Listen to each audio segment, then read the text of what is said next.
यहोवा ने मेरे खुदावंद से कहा, तू मेरे दाहिने हाथ बैठ जब तक कि मैं तेरे दुश्मनों को तेरे पांव की चौकी ना कर दूं।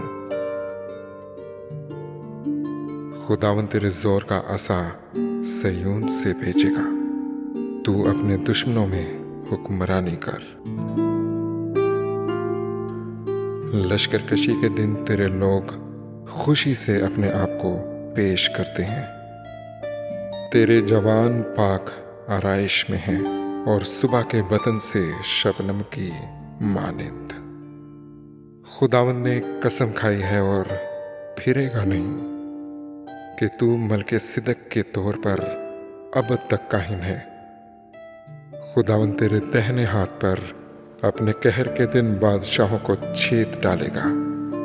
वो कौमों में अदालत करेगा, वो लाशों के ढेर लगा देगा और बहुत से मुल्कों में सरों को कुचलेगा। वो राह में नदी का पानी पिएगा, इसलिए वो सर को बुलंद करेगा।